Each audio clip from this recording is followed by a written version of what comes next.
about motherhood. 1 minute, you're mom of the year. I love you, Mommy. Then the next, not so much. From bath time to bullying, from potty training to puberty, parenting is full of challenges. But one thing is for certain, you are not alone. Welcome to Modern Mom Probs. I'm your host, author, mother, parenting expert, Tara Clark. Join me while we tackle today's modern mom problems. Emily, welcome to the show. Well, thanks for having me. Glad to be here. I'm so excited for you to be here. We're going to talk about all the things today. So just to kick things off and get things started, you're a mother, you are an author, you are a former #boss babe. Tell us a little bit about yourself. Yeah. So my husband of 20 years and I have 5 kids. Youngest is 12, oldest is 19, both boys. And then we have 3 girls in the middle, 14, 15, 17. And I live in Central Oregon. And I guess what I'm known for depends on how you know me. I've been in recovery from substance use for over 7 years. And I've been in recovery from a multi-level marketing company for over 3 years. And I've written books about both of those things. I run a group for sober women called Sober Mom Squad. And when I'm not on my computer or on podcasts, I'm with my family, I'm reading, walking my dog, or playing pickleball. And that's me. That's awesome. So what are you reading right now? You said that you're always reading. What are you currently reading? The Women, which I just started. It's really good so far. I have to check it out. Do you remember the author's name? Well, I can grab it. It's right here. Yeah, cool. Kristen Hanna.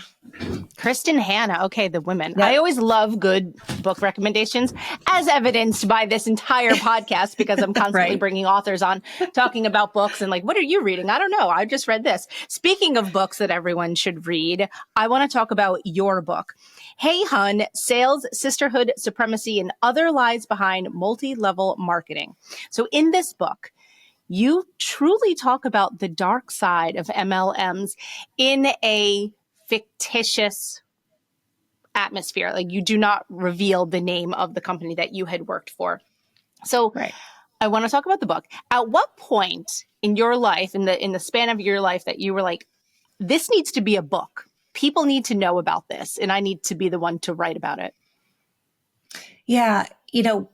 I wrote a book, a recovery memoir in 2019, and I saw how that really helped me, first of all, to like step into my truth, but I really saw how it helped other people. And 2020, I just saw a lot of things. It just really came to a head. I saw a lot of predatory behavior. And I knew that that was going to be my second book, because at that point, I really saw behind the curtain. And I knew that there were things that I was lied to about, that I was manipulated or told to ignore. And I wanted people to have all the information that I wish I'd had before I joined.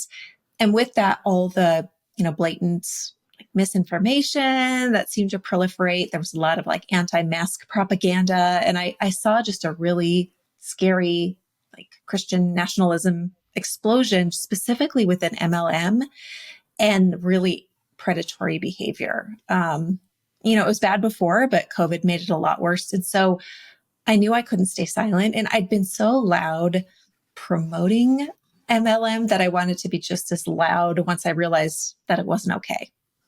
Yeah, true disclosure here. I didn't know what an MLM was until I got onto Instagram and started building my Instagram community, and people would reach out to me and say like, hey, Hun, see that you have this nice community. Would you be interested in X, Y, and Z? And at first I was like, what? A lot of times it was supplements. It was not always health, and it was not always like beauty and skincare. It was supplements. Sometimes it was beauty and skincare. Mm-hmm. And I was like, what is this? I don't understand, because it's not something that I feel like is common where I live or amongst my friends. And so until I had an online community, did I realize that this is a real thing. Yeah. And it's like, once you see it, because I've had that feedback too, like, oh, well, what's an MLM? And then once you describe it, you're like, people say like, oh, that thing. Oh, the thing that's like financial freedom, join my team type. And so even if you don't know what it is, you know what it is, right? You figure out pretty quickly that, they're everywhere. Yeah, well, okay. So I did say, true disclosure, I didn't know what an MLM was, but I do have to say, wait, true story. When I was in college, I sold knives for a short period of time. Cutco? And Yeah. yes, Mm-hmm. and it did not go well. I sold knives the year between, like, after graduating high school, but before I started college. So it was that summer.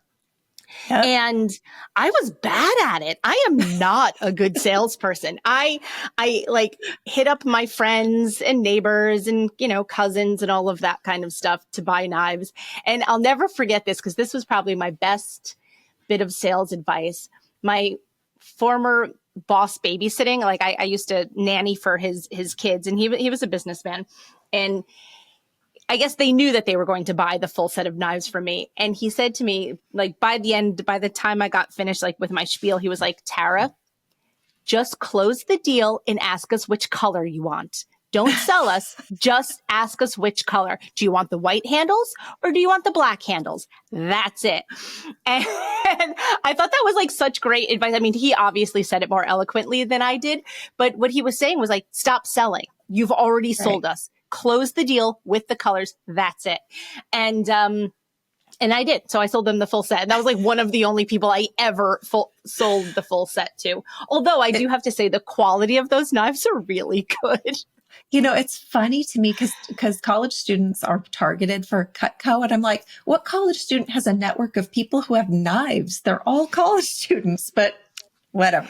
Well, that's what it was. So it was the people I babysat for. That was actually a lot because I babysat a ton back then. So It was all of the people I babysat for and my friends' parents. And that was about it. And there was no, recruitment. So, I mean, even at that time, I didn't know that you recruited people. It wasn't like that. But I just went back to babysitting and working in the restaurant business after that because I knew that sales was not for me. And that's fine. But, speaking of MLM tactics, when I quit, when I resigned, they were like, yeah, you would have done that because you're a quitter, or yeah, because we could tell based upon you not selling anything that we knew. And I was like, okay. And I know you talk about that in the book. Yeah. You're blamed for it not being successful. You're told when you join, like, anyone can do this. This is so easy. You put in the work, you do this, you do that, you follow the formula, you'll be successful. And then if you don't, you have nobody to blame because they told you could do it. It was possible. And if you didn't do it, it must have been your fault. So it's this real like meritocracy, even though all statistics show that most people don't ever earn a dime. So yeah, I mean, I think I was lucky enough to recoup the money because you had to buy into a starter set. And I think that I recouped the money to buy into the starter set. And then, I made a little bit of money and that was it. And like I said, and then I never had a sales job again. That was it. That was my one and done. But again, at the time, I didn't know that was an MLM because I was 18 years old, and that was something sort of that I was biding my time before starting school. It was a summer project. But then, fast forward, 15 years. And then there was just like an explosion of MLMs because of social media. Yeah, they really took off. And it was kind of Facebook that started it. And it was before Facebook got smart about not letting people sell stuff. They were all of a sudden like, oh, we could cash in on this. And so, 2014, 2015, really when I started, you could post something on Facebook and people would be all over it. Because again, the awareness of MLMs was not that great. And Facebook wasn't on top of it. All of a sudden, a couple of years later, they wouldn't allow live sales feeds anymore. Anything that had anything salesy, they would suppress. And so it really took off. And now we're kind of seeing that there's a lot more competition. You can go on Instagram now. I'll talk about something and it'll show up in my feed, later this afternoon and I can buy it. There's so many other products available now that you really don't have to buy from an MLM. So it's definitely changed over the last 10 years. I think people are a lot more aware of it too. And you're also more aware of the certain brands, like there are certain brands, certain skincare brands, certain supplement brands that you know are MLMs, and you go, oh, okay, maybe I'll stay away from that. Actually, I have another quick story about an MLM, and I was taken back by this. This only happened like a few weeks ago. I was coming back from the Mom 2.0 Summit, which was in Nashville. So this was only a few weeks ago. And I happened to be seated next to a woman who was, she's a lovely, lovely woman. She was probably about 55 or so. And she was telling me that she was a business owner. And I was like, oh, that's interesting. Tell me more about your business. And so then she started telling me about her business, which at first I was thinking that she like owned a skincare company, which was fine. And then then like the more she got into it, I was like, oh, she doesn't own the skincare company. She's like selling products for a skincare company. And then the light bulb went off in my mind. And I was like, wait a second, I know what we're talking about here. And it's just interesting to hear how people speak about them. Because like I said, I thought she was genuinely the CEO of a skincare company to then Well, find, well, okay, talk about it, because you obviously have more experience about this than I do. You're exactly. And you're told that. You're told like you can be your own CEO, you can have your own business. And that's why you see like my skincare business, my supplement business, my mental wellness business. But it's, it's completely false. And the fact that MLMs advertise it this way really is through the reps. It's through the people who are saying, I have my own business now. You have your own business. But if you're joining a company that already has a CEO, I mean, you're a distributor, you're an independent contractor. And it gets really lost in translation. And you really do believe like, oh yeah, I'm a CEO. I'm, have my own business. I'm like this entrepreneur. And really you're just a 1099 contractor. It's interesting. That's what I realized the further that she and I spoke. We spoke the entire 90 minutes on the flight. And the more we were speaking, I realized, oh, she's a distributor for this company. Mm-hmm. She is not, in charge of all of the executive functions of this company. She happens to be one of many in a sales force for this particular line. Yeah. Well, one that I had never heard of. Trying to recruit you and sell you products, I'm sure. You were right. How did you know, Emily? It's like you have experience in this. Yeah, she told me the whole spiel and like, oh, maybe this would be good for your puffy eyes and this and that. So it's interesting. You have to definitely sort of keep your eyes and ears open, because for somebody who would not be as savvy, just like a regular mom off the street, that would say, gosh, that sounds really interesting. Tell me more. That's the step where people start to like bring in. So my question to you, Emily, is like, but then what inherently makes an MLM bad? Well, sales are sales. Like there's nothing wrong with, selling a product for a company. The part of multi-level marketing that's really predatory is the multi part of it. So, I join and I'm actually joining underneath a person who is my upline. And that upline joined underneath another person who's their upline, and so on and so on and so on. And every sale goes up the chain. And so everything I sell goes up to my upline, goes up to their upline, goes up to their upline. And so it really is essentially a pyramid scheme, because the only way to make money on those little bits of commission is to get a huge team of people. And the people who are really making the money are the very few at the top who got in early or had a lot of money to spend or had a big network, and everyone else is losing money. And then the company itself, which is a huge corporation, is making the most money. And so what makes them bad is the amount of people who pay in and never see a dime. And again, it's 99.7% of people who join an MLM never make money, never see a profit. That is a phenomenal statistic. Phenomenal statistic. That reminds me of the legging documentary. I'm trying not to use brand names because I don't want to get in trouble, but it reminds me of that legging documentary that happened to be on TV. I had never heard of those leggings until I watched the documentary. Everyone's like, oh, didn't you see it? And I was like, well, yes, I watched the documentary, but I didn't even know that those existed until I saw all of the scandal behind it. Yeah. Yeah, it's bad. It broke my heart, because it takes advantage of people who want a better life for their family. They're looking for moms who may want to be able to contribute financially or contribute more financially to help their family, right? They're trying to give their kids a better life. Yeah. And then they're just taking advantage of. Yeah. And it's really people who are in a particular place, right? Like it's not, I wouldn't say it's a specific kind of person that's targeted. It's a person in a specific, like vulnerable place, like a new mom, someone who's just lost their job. So, it's these places where or someone who's going back, wanting to go back in the workforce, which was my story. I was home with kids for a long time and I'm like, what can I do now? I can't afford childcare for 5 kids with any job I'm going to get. Yep. And this seemed very enticing. And that's where it becomes so predatory. I could very easily have seen myself fall into something like that.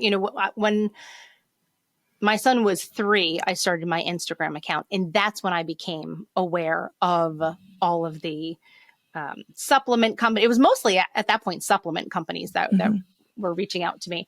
And that's when I became very aware of like, oh, you should, try to sell this. Oh, have you considered this? Have you considered that? And yeah, it looks very attractive. Mm-hmm. It does. Yeah. And especially when you're lonely and you're looking for a community and you see these photos on Facebook where everyone's having fun and on trips. It looks like exactly what you'd want. So let's talk about the trips though, too, because that obviously plays a role into another aspect of your life.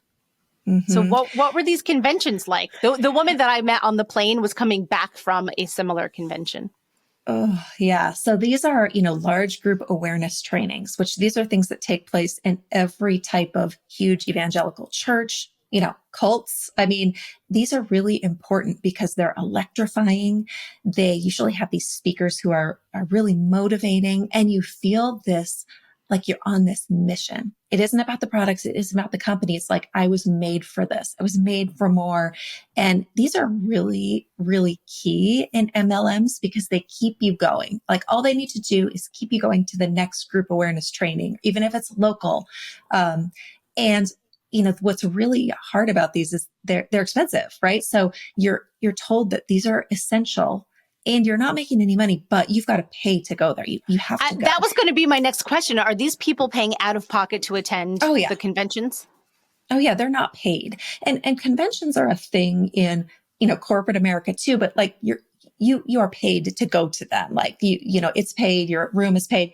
In MLMs, it is not. You pay to go, you pay your flight, pay your hotel, not cheap.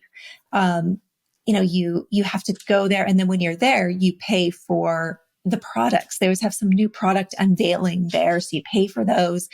And it's like, well, I've got to make good use of this. And so you might put on events or you might, whatever. It's like, there's just money, money, money.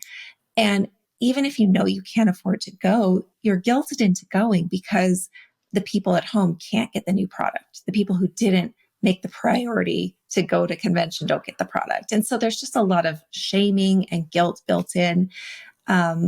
Even if you never end up making a dime afterwards.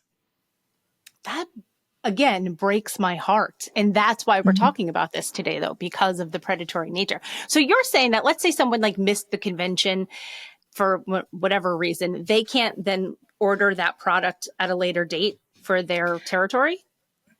Usually it's like whoever's at convention gets to buy the products today. And then the rest of the field gets to buy them next month. And so it's a very delineating, like the good consultants and the bad consultants, right? You're like, you're put in groups where, you're publicly shamed. It's like, why don't you have it yet? Oh, well, I couldn't afford to go to convention. Oh, well, your business must not be important to you. Wow. Let's talk about that. I mean, that is very cult-like. Mm-hmm. Very, very. And, this is used in everything, even if it's, being on a power hour, which is just like a Zoom training with an upline or, posting on social media, or there's always more that you can do. And because of that, if you aren't succeeding, your upline can say to you, well, you really aren't posting enough on social media, or remember that power hour last week, you didn't show up, or, you should really start thinking about going to convention. That could really amp up your business. So again, like you're blamed for not doing all of these things and jumping over all these hurdles that really don't make a difference at the end of the day. It's more fodder for social media to say like, look, here I am. And, it's really heartbreaking. It's terribly heartbreaking. And many of those conventions led to some pretty hard partying nights, Oh right? I yeah. mean, in the book, you go through that in detail. Yeah. And these, conventions and any large group awareness trainings, they make you exhausted, right? Like the goal is to exhaust you. You're busy from morning to night. You don't have time to eat. You're drinking a lot, you're going out. And that is done really specifically to keep you from questioning anything. It's like if you're spinning, you don't have time to question why. And so you come home exhausted but yet you have this like notebook of your mission statement and all these people you have to reach out to, and you have this whole plan for the next year. It's all done very systematically. That's incredible. I'm like so blown away. Like I loved the book. That's why I'm excited to be chatting with you about all of this, because it it really is. It's a systemic issue. It's not like it was like, oh, one consultant just thought, oh, let's just do it like this. Like, no, it comes from the top down, and they are Mhm. extraordinarily intentional in how they're planting the seed and how they're controlling the situation. Mm-hmm. And you're told the whole time, it's all about duplication. It's all about replication and being coachable. And so if you do what your upline says, you will succeed. And what's hard about that is if it's true, like for me, that was true. I did the things that my upline told me and I became successful.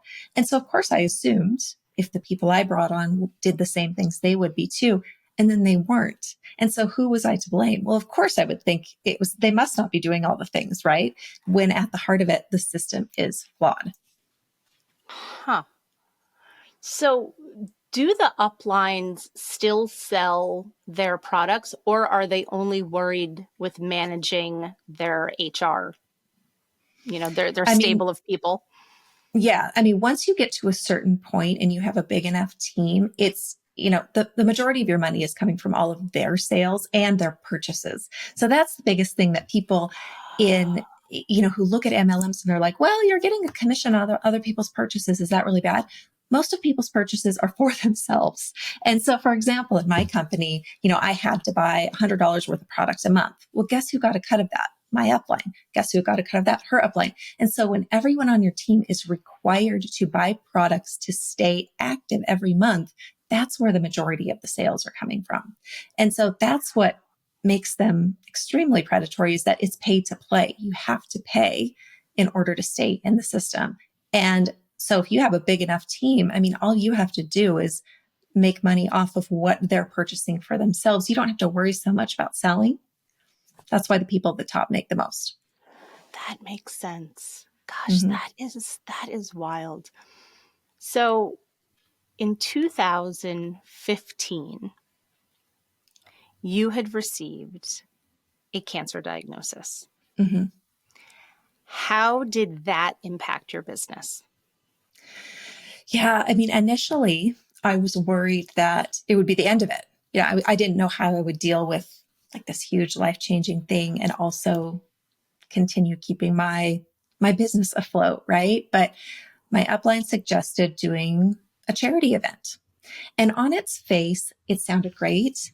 And we're used to local charity events. This happens all the time. Like you go to your local pizza restaurant, they give proceeds to the school, they cover their own costs, and the money all stays in the economy, win-win. It's beautiful. It's great. Wonderful.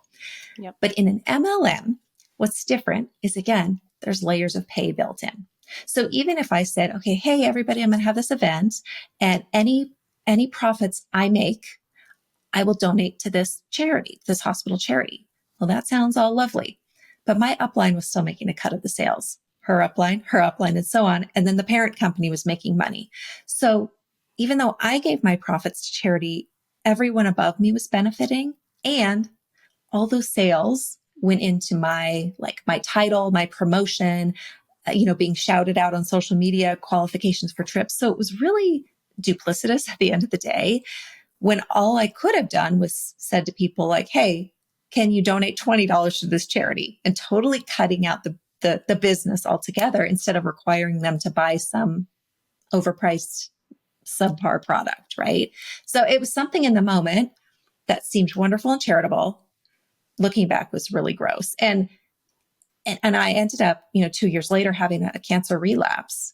And at that point I was sober and I had enough time away from it to understand, that I wasn't going to do anything charitable that time around, concerning my MLM because I knew it wasn't charitable. And Yeah. it again came from the top down. Mm-hmm. Yeah. That you weren't the one that conceived of that idea initially. Yeah. And it sounded great because again, when you join these companies, it's a friend or family member who's bringing you in. Mm-hmm. And so when people say like, how can you listen to people so blindly? Well, you know, and like, and trust these people. And so of course I would listen to someone who's giving me advice who I trust. Why wouldn't I? Without digging any deeper. And what I should have done is dig deeper, but I didn't because I trusted that this was good advice. Yeah. How does that affect relationships? Maybe not even your relationships, but other people that you know who have been a part of an MLM and then left and then had their relationships sort of fractured. What would you say to that? Well, it's really hard because a lot of times, you feel like these are your people. You join and you're in such proximity with these people all the time, whether it's on Zoom calls or at, conventions and events. These really feel like your friends. And a lot of times they are, but the fear of like losing those friends because you leave can be what keeps people in. And I know that I saw people leave who got ostracized. And you know what? The same thing happened to me when I quit. And especially when I started talking about it, people who I'd vacationed with had to block me. People whose friends were friends with, or whose kids were friends with my kids had to block me. Because, and I understand it because you can't, it challenges everything you believe when someone leaves and says something else. Right. And it's hard to look at. Yeah. Just like a cult. Yeah. Yeah. And I also realized how many friends I had pushed away by being in the MLM, who had distanced themselves from me because they just couldn't take the constant barrage on social media of me posting about it or talking about it. It's like I was in this world, right? And so it did help. I think it helped a lot when I left. It made me realize who those true friends were. It made me realize who were just proximity relationships. And not that I didn't meet friends within the MLM, I certainly did. But there were more relationships within that I could not continue to have after. Yeah. Do you speak with any of them now? Yeah, it's interesting because the people who were friends with me before the MLM, whether they joined me or not, like I'm still friends with, right? Mm-hmm. And there are a few people who I met in the MLM who also like see the writing on the wall or don't take things too seriously, who are still friends. But by and large, most people who were in that company with me can't like talk to me anymore. And again, I understand it. I'm the hater now, right? Labeled the hater. Yeah. How many years were you in it? 7. 7. That's a significant 7. amount of time. Mm-hmm. It is. How did it affect your relationship with your children too? That's another interesting thing is, I did this because I thought I needed an outlet outside of the kids, right? And you're told like this helps you have more money to do the things you want to do and to spend more quality time with your kids. But I was on the phone all the time. Like I was segmented all of the time. So really, and then I was gone. Like I missed first days of school. And that's not what I wanted. And so it didn't add more to my family. Like it really took me away from what I wanted to be, which was mom. Like I wanted to be with them. And it's like there wasn't room for both. Yeah. It took you away from the reason why you got involved in the first place. Yeah. Yeah. Yeah. To get like financial freedom. And I was not free at all. Right. And I didn't have more quality time. I had more segmented time and I was multitasking too much. I was never like in the moment. And that's not what I wanted. Yeah, of course. You want to be there with your kids. You want to be there for the first day of school taking pictures. You want to be there at pickup and for all their games and stuff. So that must have really worn on you after a while. Yeah. Yeah. And it was mostly looking back at memories, looking back at photos. It's like, gosh, I can't believe I thought that this was necessary or this was more important or that this was the, means to some greater good at the end of the day. Like I was just really stuck in that world of thinking I needed to do this. This was really important. Yeah. You know what it is? You just get caught up in it. You shouldn't blame Mhm. yourself on that. You just get caught up in it, and people feel like that across the board. So Yeah. it's important now that you acknowledge it. But yeah, so then now you could be there for first day of school and sports and all of the other things, all of the things. Yeah. Yeah. No, it's so important. I want to talk about, in the book, you touch on supremacy, and I want to talk about just like the demographics of, I mean, obviously you could probably only speak to your MLM, but like, who are the people who join? Who are the people that recruit? Is it, one particular demographic? I want to touch on that a little bit. Oh, yeah. And really industry wide, the avatar of the person who is targeted and generally joins an MLM is a 42-year-old white woman with 2 kids. Like that's it. Like that is the majority of people. It's over 80% of people who join MLMs are women, and most are, between 30 and 50 years old. And it really, it's not diverse politically. It's, mostly white Christian women. It's not diverse. There's not a lot of Black women, Hispanic women. And really that's who's targeted. So it's not when you hear this, like, this is an opportunity for all, it absolutely not. It is not. And all you have to do is look at the upper echelons of the MLM and see it's all white women. And ironically, when you look at the structure of the corporate side, it's all white men. So yeah, that's the demographic right there. Yeah. It's wild.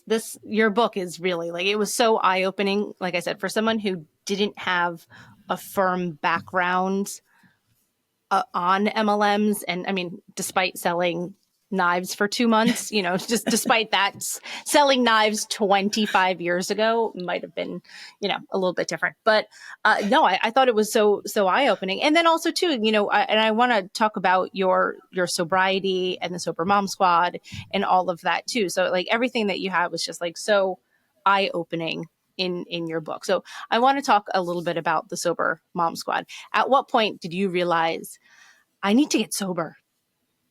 I Yeah. need help. Yeah. I think it was something that was always in the back of my mind. Honestly,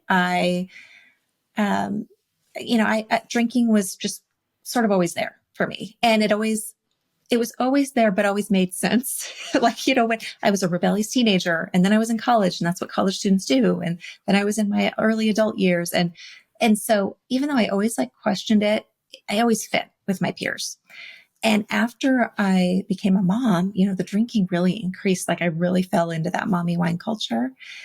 And especially after my last child was born. And I think what I was really looking for in alcohol is the same thing I was looking for when I joined the MLM. I was looking for an escape. I was looking to unwind. I was looking for something outside of myself.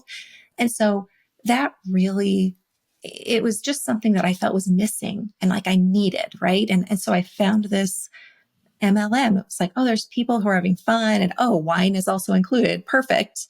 That's already like my hobby. And that's really how I fell into it. And the alcohol kept me going because it drowned my intuition. It was easy for me to cold message people, to hard sell people, because my inhibitions were really lowered. And, I had a very, 2016 was like a very rock bottom year. I got a DUI, all of the things that I had said, oh, this hasn't happened yet. Those all happened that year. And it was finally the time where I had to get sober. And that's really afterwards when kind of the veil was lifted. I was like, oh, my intuition's back online. And now these things feel kind of icky, right? And that's when, the facade started to really fall off.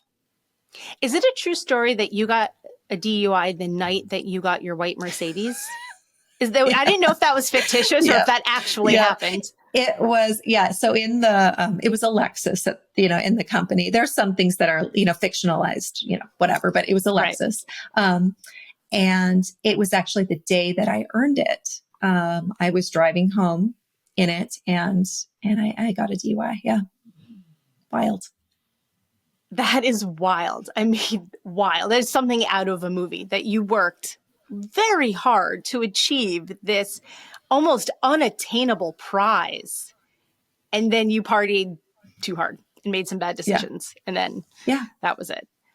Yeah. And then continue to drive it around when it had a breathalyzer in it. It's just living the dream. Oh, that wasn't the point that you were like, that's it. I'm not drinking anymore. You're like, no, I'm going to put a breathalyzer in it. No, I had to. That was part of my getting a DUI. They put it in my cars. Yeah, that's part of it, which honestly was the best thing that could have happened. It was really what forced me to get sober. I think all cars should come with them, really. But yeah, that was pretty much the rock bottom was the DUI in the shiny white car that I supposedly earned. Yeah. That is wild. I know I keep saying it, but it really is something out of a Hollywood movie. As I read that part in the book, I was like, this is like a movie. I feel like they should really, I don't know if Hollywood's listening to this episode, but you should really adapt. They are. Okay, good. They should really adapt this book into a film. It needs to be a film. Yeah. Stay tuned. Stay tuned. Ooh, that's exciting. I love that. I want to talk. Okay. I mean, I derailed us by talking about the white Lexus because I just couldn't believe that was, real story, but it is. Okay. So I want to talk about sobriety. I want to talk about mommy wine culture. Another thing, I sound so naive in this episode today, but I'm just being honest and I could only ever be myself, right? I didn't know that mommy wine culture was a thing until I got onto Instagram in 2016. Mm-hmm. At that point, my son was 4 years old. So I had been a parent for 4 years. No one I knew, we never drank. That was not a thing that we were doing. At that time, we were living in New York City. I moved to the suburbs to New Jersey. And I just was not on my radar until I was on Instagram, started building my community, started seeing more jokes about it, people talking about that. I was like, that's a thing that exists. And it's a real thing. And I know I sound so, as these words are leaving my mouth, I'm like, Tara, how dumb do you sound? How naive do you sound? But sometimes if you're just not exposed to something, you just don't know. Not at all. And when it's already part of the natural, lexicon, right? Is, it's 5 o'clock somewhere. Going into mommy wine culture isn't that big of a jump. I know that I saw the change. My oldest is 19, youngest is 12. And in that 7 years from my first to my last, the amount of the memes, the funny gifts, this might be wine, I drink because you cry type of stuff had increased so much. And so I know it was, I think the pendulum has started to swing the other way as now we're realizing, oh, drinking's not good for you. Yikes. But I saw it in a big way. And so that's, that was really the impetus behind, Sober Mom Squad. And what I share now is not to say drink if you want to, go to town. I'm not a prohibitionist. It's a thing. It's legal. If you're 21, drink, go for it. But this is what can happen.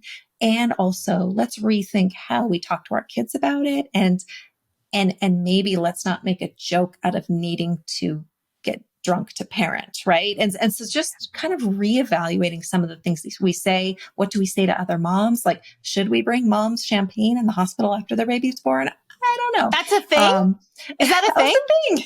It is. See, I'm telling you, I live under a rock. Tara, come out from underneath your rock. I didn't know that was a thing. I didn't get champagne. And I mean, it depends on social circles. It depends on a lot of different things. But, let's just normalize that maybe that's not the way to go about it, right? It's almost like we protect pregnant women when, you can't drink when you're pregnant, right? And that's a big thing. It's so taboo. And then when the baby's born, it's game on. Instead of saying, oh gosh, what are some things that could really support your mental health and your postpartum health? It's champagne's probably not it. So let's just figure out ways that are, better to take care of ourselves. And that alcohol maybe isn't self-care. Yeah. Takeout. Takeout is self-care. That's Yes. what I want. When you have a baby, I tell everybody, get takeout. Give them a DoorDash gift certificate, drop some food off on their porch. That's what they want. That's what they need. You Yes, can never exactly. underestimate the importance of takeout during the postpartum time period. That's right. Yeah, I think when you said 2016, for me, it was 2016, 2017, I feel like was the height of the mommy wine culture, or at least Mm-hmm. that was my awareness of the height of mommy wine culture. And there has absolutely been a backlash for that. The pendulum is swinging the other way because I think mostly because people are speaking out about it and Mm-hmm. because people are speaking out about the fact that no, you shouldn't need, and I'm using this in quotes, need to drink in order to parent. Your kids are Mm-hmm. not driving you to drink. There's something in you, inherently in you, that you feel that you need a release from something. And sometimes, yeah, maybe you do need a release, but that release may not necessarily have to come in a glass of wine or in a glass of vodka Right. or something like that. Right. Well, and I think when the pandemic happened, that's when all of a sudden it was like women who thought they were socially drinking all of a sudden were at home and drinking more and realizing they were using it to cope, or uncomfortable now that, oh, now my kids are home and like they're seeing my 5 o'clock cocktail or whatever. Yeah. And they're feeling uncomfortable with it. And that's really where, here I was home with my kids and I'm like, okay, what can I do? Well, I'm going to throw together some meetings for people. We can talk about all the things. This is a really hard time. I could totally understand why people would drink more during this time. People did drink more during this time. And that's really where Sober Mom Squad started was through the pandemic.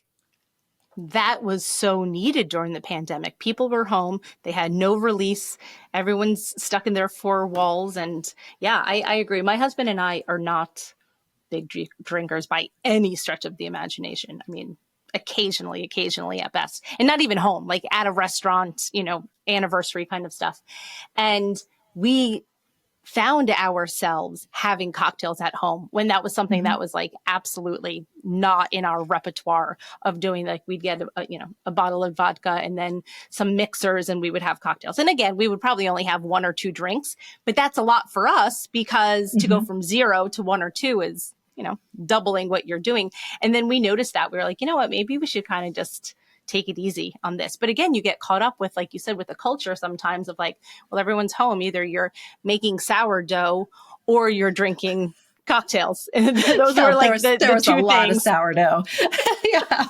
Yeah. And then I think when we started going back to real life and some people started going back to work, then they were like, now I have this making a cocktail at night habit. Right. And Yeah. so it became kind of I think people started to realize that this isn't a black and white thing. Like some people are alcoholics and some people aren't. It's like, this is a substance that we just have to be careful with. And Mm-hmm. having that informed consent, I think is huge. And that's why, I'm very much a proponent of people in Sober Mom Squad. Some people have been in recovery for a very long time, like me. Some people are just like sober curious and just looking to, find community with people who don't drink all the time and everything in between, because it shouldn't be black and white. No, and it's not. And that's true. And I have friends that are on that same spectrum of, I have sober friends, I have sober curious friends, I have friends who drink. I'm trying to think. I actually don't have friends that drink too much, but I'm like going through my mind of like people who drink. Actually, I really am not in such a circle where people, but okay, let's just say I have friends who drink a lot too, and you can be friends with everybody and it's okay. And what everyone's choosing to do is totally fine. And there's no judgment here in this at all. No judgment. You have to do what's right for you and for your family. But I think it's wonderful to see more and more people becoming sober curious and sober. I think it's great to see that because I have had friends who choose to not drink for a variety of reasons, from family histories, from some, bad decisions that they've made themselves. It runs the gamut, and it's great to see it either way. Yeah. And that is just a choice. And I think that's what's really important, like for our kids too, to see, like my husband is not a sober person. Like he has a beer once in a while, whatever, he can take it or leave it. And like they now see it as a choice. Whereas 8 years ago, it was very much like, I showed it as a requirement.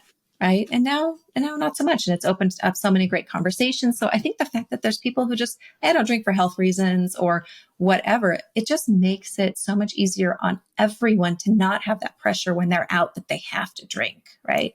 Yeah, no, that's really what it is. And for my sober friends, actually, just 2 weekends ago, I was on a girls' trip and my one friend doesn't drink. I'm take it or leave it, as you described your husband, same thing, right? And then my other friends were drinking a bit. And so even within our group, we were on a spectrum, and that was okay. Everyone was respecting what we were doing. And that's okay. That's what friends are for. Yeah. Yeah. I love that. Emily Lynn Paulson. My middle name's Lynn too. So we have that in common. Oh. Us and 10 million other girls who were born in 1980s. Yeah. Absolutely. Absolutely. So I like saying your name in its entirety because it's like saying Tara Lynn Clark, which is what my mom calls me. No one else calls me Tara Lynn Clark except for my mom. But Emily Lynn Paulson, tell everyone where we can find you online and where we can find your lovely book. Yeah. So I am everywhere at Emily Lynn Paulson. And you can find my book anywhere books are sold. I always say, please support your local bookstores, but it's on all the big places too. And then you can find Sober Mom Squad, again, on every platform under Sober Mom Squad. Yes. Follow her, read her book. I can't wait to hear more about this possibly being adapted to something. Yeah, so more soon. Oh, I can't wait to watch it. Emily, thanks so much for being here today. Thanks for having me. Thanks for listening to today's episode of Modern Mom Probs. I hope you enjoyed our deep dive in today's problem with me, your host, Tara Clark. Join me next time when I'll be interviewing another great guest and tackling another modern mom problem. If you enjoyed today's episode, please leave us a review and a rating. As always, you could head over to Modern Mom Probs on Instagram and give me a follow, or check out my book, Modern Mom Probs, A Survival Guide for 21st Century Mothers, available online wherever books are sold. Well, that's it for today. See you next time, folks.